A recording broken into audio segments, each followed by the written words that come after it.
तो पिछले एपिसोड में हमने रेडिस एंड फ्यूगोलियन के बीच में फाइट देखने को मिलती है, जिसमें फ्यूगोलियन रेडिस के नंबर 1 कार्ल्स को हरा देता है। हारने के बाद रेडिस बहुत डिसअपॉइंटेड होके कि यार हर बार मैं हार क्यों जाता हूँ, आखिर में ऐसा कैसे हो सकता है, मेरा मैजिक इन सबसे पावरफुल है। मैंने अपने जादू के बारे में हर चीज का अध्ययन किया, अपने कौशल को निखारा और तैयार किया। उसके बाद रेडिस का वो ज़ोंबी लियोपोल्ड पर लगातार हमला कर रहा होता है, जिससे लियोपोल्ड बच रहा होता है। फिर नोएल लियोपोल्ड के लिए एक शील्ड बना देती है, जिससे लियोपोल्ड उस ज़ोंबी के करीब पहुंचकर उसको अपने फायर मैजिक से खत्म कर पाता है। फ्यूगोलियन उनको बोलते हैं, शाबाश, बहुत बढ़िया काम किया, तुमने दिखाया कि तुम मैजिक नाइट एंड रॉयल्टी कहलाने लायक हो। तो लियोपोल्ड अपने भाई को सैल्यूट करने लगता है, क्योंकि ये इसके कैप्टन है। नोएल ने भी सैल्यूट किया। फिर वो मन में सोचती है कि मैं क्यों सैल्यूट कर रही हूँ। फ्यूगोलियन अपने बाइंडिंग मैजिक से रेडिस को पकड़ लेते हैं। उनको रेडिस से कई सारे सवाल पूछने हैं, पर उससे पहले वो उसकी ग्रिमोयर को देखते हैं, जिसमें सिर्फ एक ही पेज होता है। क्या इसका मतलब ये है कि रेडिस सिर्फ एक ही स्पेल यूज कर सकता है? रेडिस की ग्रिमोयर को देखने पर रेडिस को बहुत गुस्सा आ जाता है। मेरी ग्रिमोयर को हाथ मत लगाओ, क्या तुम मेरे को नीचे दिखाना बंद करोगे? जख्मी आस्था उसकी तरफ चलते हुए बोलता है, क्या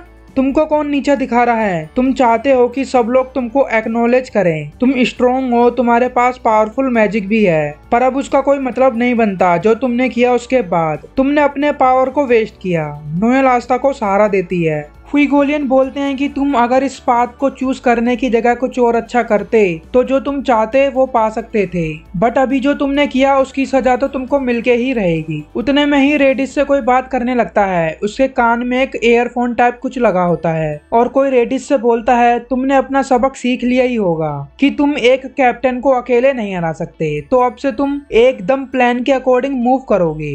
आस्था को सुनाई दे जाता है कि रेडिस किसी से बात कर रहा है। सीन शिफ्ट होता है। सब लोग मैजिक नाइट की तारीफ कर रहे होते हैं। नोजल को अंदर से फीलिंग आ रही होती है कि कुछ न कुछ तो होने वाला है। तभी हमको वॉइस ओवर में विलन की वॉइस सुनाई देती है। वो बोलता है, सारे मैजिक नाइट उसी जगह पर हैं जैसा हमने प्लान किया था। यूनो की ग्रिमोयर चमकने लगती है और वो हवा में उड़ने लगता है और बाकी सभी मैजिक नाइट एक बड़े से स्पेशल मैजिक की चपेट में आ जाते हैं और पता लगता है कि वो स्पेशल मैजिक उनको रॉयल कैपिटल से हंड्रेड्स ऑफ किलोमीटर दूर छोड़ देता है। फ्यूगोलियन लियोपोल्ड को महसूस हो जाता है कि कुछ तो गड़बड़ है। बाकी सब मैजिक नाइट का माना अचानक गायब कैसे हो गया? पिछले एपिसोड में जो वुमन हमको दिखी थी झाड़ू पर उड़ते हुए, वो मैजिक नाइट को स्टूपिड एंड पैथेटिक बोलती है, क्योंकि वो उस स्पेशल मैजिक के जाल में फंस गए एंड उसके साथ खेलने के लिए कोई नहीं है, मतलब फाइट करने के लिए। फिर उसके बाद वो अपने मैजिक से लोगों की लाइफ स्पैन छीनने लगती है, अपने आप को जवान रखने के लिए।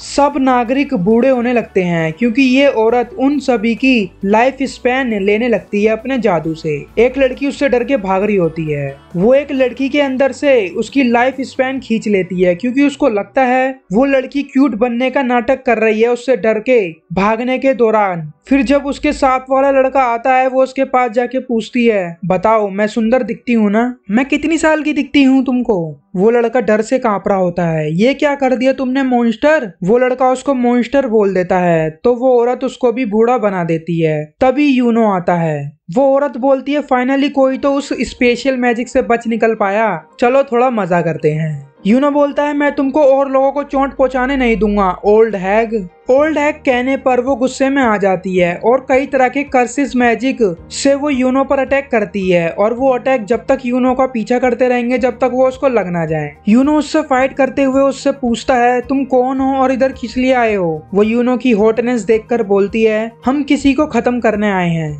वही हमारा गोल है। यूनो पूछता है, किसको? तो वो बोलती है, तुमको लगता है मैं इतनी पागल हूँ कि तुमको बता दूंगी। वो यूनो पर लगातार अटैक करती रहती है। सीन शिफ्ट होता है। फ्यूगोलियन रेडिस से सवाल जवाब कर रहे होते हैं। तुम्हारे साथ कम से कम एक और जना तो होना ही चाहिए, सारे मैजिक नाइट को स्पेशल मैजिक से इधर से कहीं और भेज देने के लिए। कहाँ पर हैं वो तुम्हारे साथ के लोग? क्या वो पहले ही इधर से भाग चुके?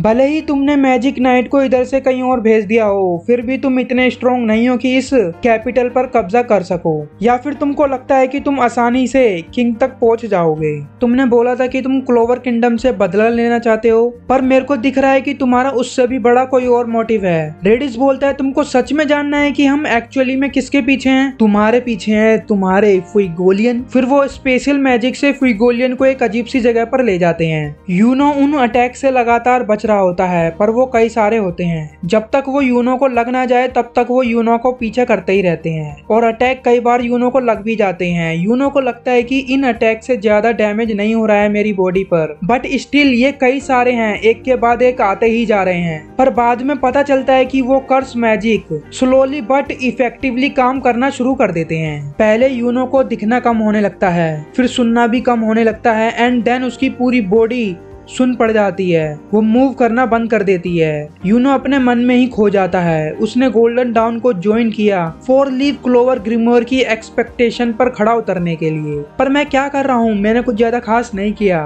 उस डंजन में भी उस मार्स को मैंने नहीं, एक मैजिक स्पिरिट ने हराया था जो उधर कई सालों से दफन थी, और स्पेशल मैजिक के चपेट से भी वो इसलिए बच पाया क्योंकि उस पावर ने रिएक्ट किया, ना कि मैंने खुद को बचाया। मैंने उन सब लोगों को इग्नोर किया जो मेरे को ताना मारते थे कि भले ही यूनो पर 4 लीफ क्लोवर है, भले ही यूनो पर 4 लीफ क्लोवर ग्रिमोयर है, पर वो आखिर में एक कॉमनर ही है, एक आम इंसान, एक किसान। उसके बावजूद उसने अपने आप को ट्रेनिंग के थ्रू स्ट्रॉन्ग बनने का कोशिश ही किया, पर फिर भी वो उस पावर को कंट्रोल नहीं कर पाया। जैसे वो पावर यूनो की बात को सुनना ही नहीं चाहती हो। गोल्डन डाउन में भी यूनो को कॉमनर, आम इंसान, किसान के नाम पर टोंट सुनने को मिलते हैं, पर यूनो उससे नहीं डरता। वो उस औरत पर अटैक करता है, पर वो उसको लगता ही नहीं है क्योंकि यूनो की पूरी बॉडी के सेंसेस काम करना बंद कर देते हैं। वो औरत बोलती है कि तुम मेरे से गिड़गिड़ा के अपनी जान की भीख मांगो तो मैं तुमको जिंदा छोड़ दूंगी। यूनो मना कर देता है एंड वो अब कंप्लीटली सारे सेंसेस खो देता है। उसके बाद यूनो एक माना फ्लो के चेन को देख सकता है। अब क्योंकि यूनो के सारे सेंसेस कट ऑफ हो चुके हैं तो यूनो काफी कॉन्सेंट्रेटेड हो जाता है। विंड मैजिक यूजर्स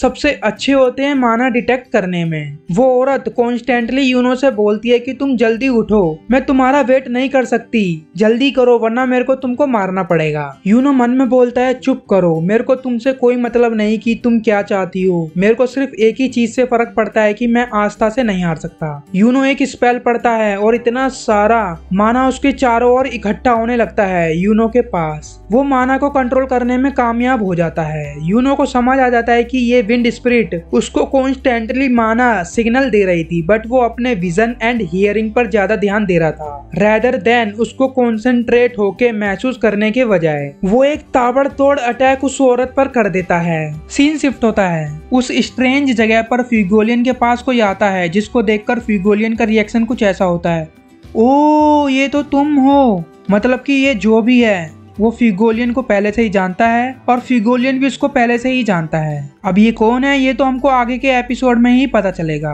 तो अगर आप जानना चाहते हो तो इसी तरह वीडियो को देखने के लिए चैनल को सब्सक्राइब करना मत भूलना। जल्दी नेक्स्ट एपिसोड में मिलेंगे तो वीडियो को लाइक कर दीजिए, हो सके तो शेयर भी कर देना।